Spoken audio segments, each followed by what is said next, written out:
What's up, everybody? It's Chris from Punch Forge. Today we're going to do something I've done before, but I'm going to, as they say, simplify the crap out of it. You may have seen on the Instagram feed, I'm working on making this pendant. The video for faceting the stone is live right now. It's the last one I did. And this piece of nephrite is one that I found in Cle Elum, Washington on my last trip up there. So this pendant is going to be a part of Rough to Riches, and I figured I'd do a little something different with Rough to Riches this time. Rough to Riches. The last episode isn't going to be one complete. It's going to be a couple different steps. So first step in this particular pendant is going to be simplifying the skill of making these little flowers. And they are simple. And when I say simple, I mean extremely basic. You could probably train your young children to do it for you. So, first thing that we're going to do is thank our friends Wubbers for sending me these amazing hammers. They are great artisan quality. They've got polished faces, and we're going to be using them today on this project. So the ones that we're going to use are going to be our cross pins, like this guy, and our kind of dapping hammers here. So more of a ball peen type end. Now if you don't have specific hammers with these type of tips, with a cross peen or a ball peen or a dap on them, you can use your dapping punches. Works exactly the same. You just align where you want to strike and you hit it with a soft hammer. So you line it, tap it, you're good to go. So with that said, we're going to get on to the project. I hope you guys enjoy. If you do, there's a little red subscribe button down there. Hit that subscribe. Leave me a comment. Share with your friends. Social media. Let them know, hey, Punch Forge, that guy Chris, he's pretty cool. The dog thought it was funny. Speaking of that, real quick intermission. We're going to, I believe on YouTube, introduce for the first time Luna. Luna the shop dog. Luna, hey. Come here, sweetie. Come here. Come here. Oh, we got stretches. Come here. Oh, goodness. Oh, come here. Come here. Oh, goodness. We've got so big stretches. Sorry, I didn't mean to wake you up from your nap. Come here. I want to have you say hi. Come here, Pooper. Oh, goodness. Oh. This is Luna. Luna is about 4.5 months old. She loves me. Don't you? Do you love me? Do you? Hey. Oh, sweetie pie. I'm sorry I woke you up. I'll put you back. So, let's do this. Alright, for this project we're going to go over the simple tools. Round nose pliers. Preferably not ones these round. I like the really, really small ones, and I'm pretty sure my friends at Wubbers have some amazing ones on the market. If I can find one that I think is suitable for this particular project, I'll put a little link right here so you guys can see it. The next thing, some chain nose pliers. And other than the hammers, these guys are optional. So you've got your just a couple dental tools, and then a kind of piece of tweezers that's been sharpened to a tip there. That's it. That is it. Other than maybe a ruler, and that's all. That's all I need is a ruler and my dog. And that's all I need. So, how do we make these? Simple. Super, super duper simple. You're going to use bezel strip. You can use just regular flats like that. You can use large ones like this. You can use serrated. And from there, the options go. So with our, I didn't mention, we're going to need these guys, little flush cutters. So with the serrated one, let's just cut off a piece here. So I'm going to say, oh, let's make this one around 60 mil. So cut it off 60 mil, and I'm going to put all these other guys away for now, and then I'm going to take my flush cutters and I'm just going to, in between each of those little serrations, I'm going to zoom in. Zoom! In between each of those serrations, I'm just going to snip it a little. I want to elongate them.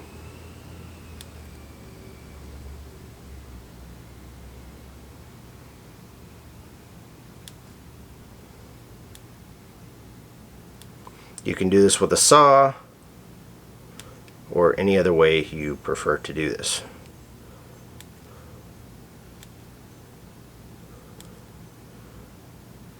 They do not need to be absolutely 100% even, straight up and down, or anything else. In fact, if they are at an angle, they might be kind of cooler.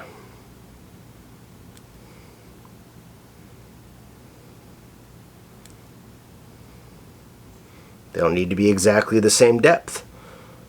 That's the cool part of this technique. You really almost can't screw it up. But I said almost because, yep, I have. Alright, so now that those are cut, I'm going to cut a taper on this end, almost round. This is going to be the end of my tail. It doesn't need to be perfect, I just kind of taper it like that. And then on this side, I'm going to go and taper it this way. This part does not matter that much, it's just my preference when making them. Alright, so now that we have that, we're going to take our round nose pliers or our tweezers, either one will work. We'll start with tweezers on the first one, and we're going to come to our end here. I'm going to start making a little tiny twist. Zoom out so you guys can see a little better.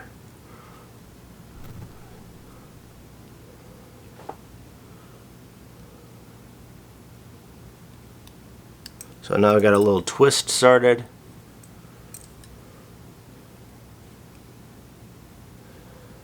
I'm going to take the tapered part, the small end, and stick it into where I've put my cuts so that I'm twirling primarily around the small side of the round nose pliers.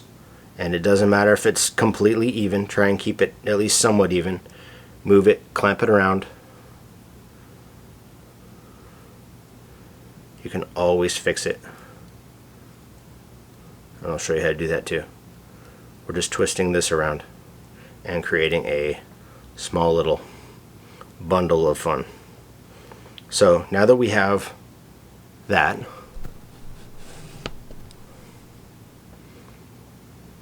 there's number one. We're going to do number two the same way, only I'm not going to serrate it. I'll show you the difference between the serrations and the non-serrated. So I'm just going to grab us do tweezers. I said tweezers last time, but I'll do it this time.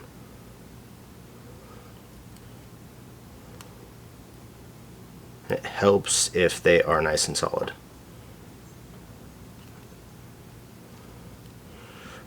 Round nose are probably my favorite tool for this, but we have options.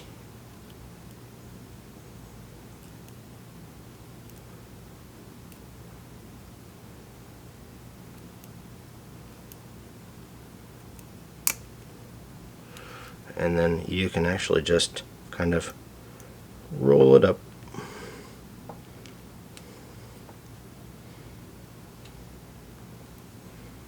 Squish it down. So there's three. We'll do one more. We'll do one more with the large one. This one I'm going to do something a little bit different. I'm going to grab a dapping punch. Oh no, I was supposed to use my hammers. So this portion can be used on either the serrated or the flats. So these two are without the hammers. What I'm going to do now is I'll use a part of this bezel to do half with one hammer, half with the other, and we'll see which one we like. So notice I did not measure those because I don't care. I do not care what size they are.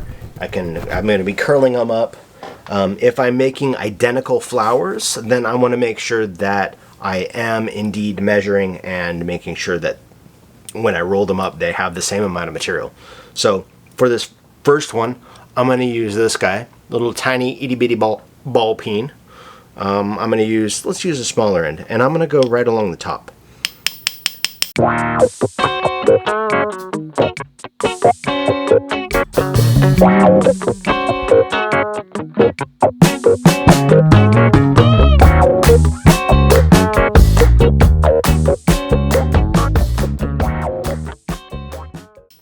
Alright, so there's first one. Second one, I'm going to use one of the kind of cross pins, and I'm going to use which one? Smaller one. So this guy here. This one's the smallest of the cross pins. I'm going to move over to this one, and I'm going to do the same thing. And I'm going to go this way. I'm going to hammer right along that edge, not the entire thing, but just right along that edge. And what I can do if I don't want to hit my hammer, I can move over to the side of my anvil. Yep. And just hit and strike right along there.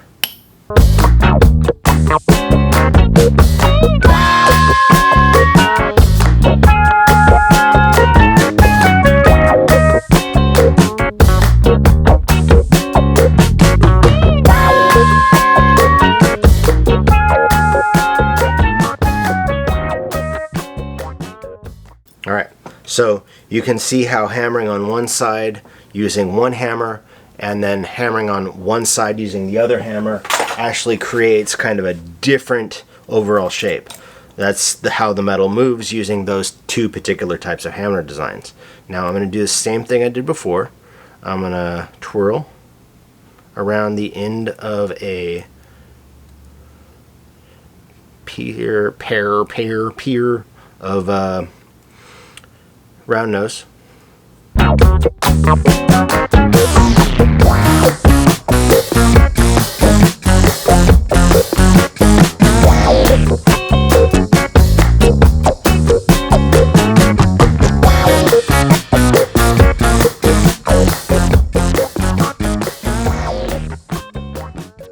Alright, now that I have those,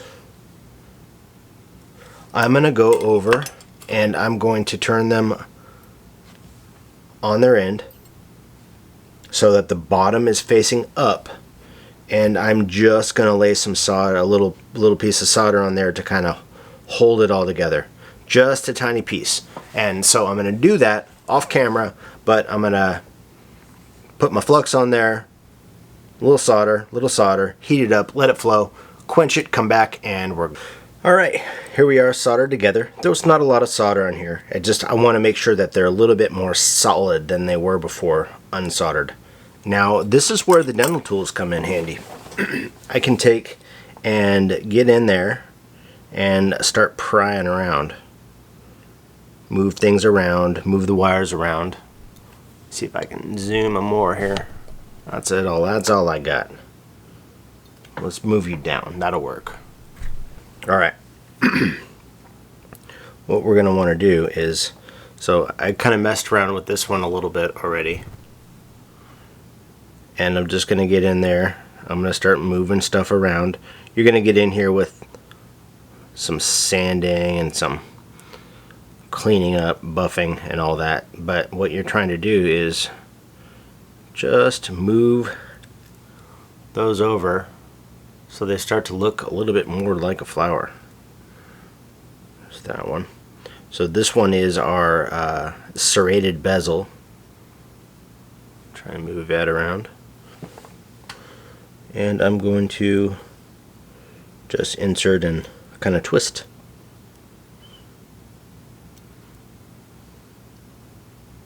Some of these will be soldered together, and that's okay.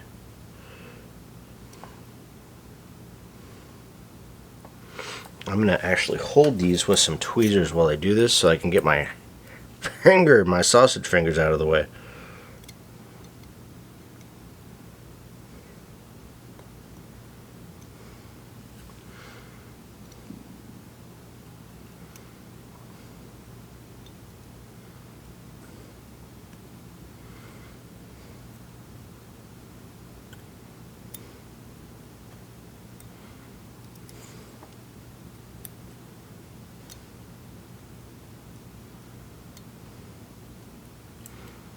Then you can take your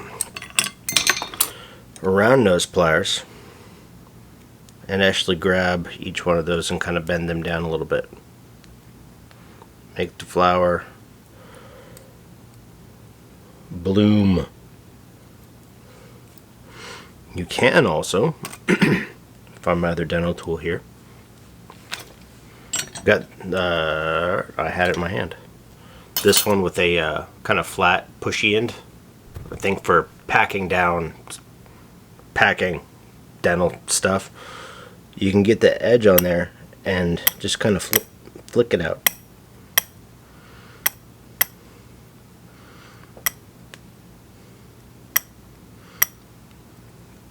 Just like that. If you had like a ring clamp, that would work really well on these. I have the Pepe Tools one right here. I'm just going to go ahead and stick that in there. Tighten it down. Let's see if this helps at all. Nope. That's where this never happened before. Alright. So, I'll get that one later. You kind of get the gist of it. But what is also available is variations. So, this one was made with gallery wire. So whatever you can think of when it comes to a design to cut in your bezel or just snip, or honestly just kind of, you know, let it happen, you can create easy little flowers like this for just a few minutes or so. How do we finish these things?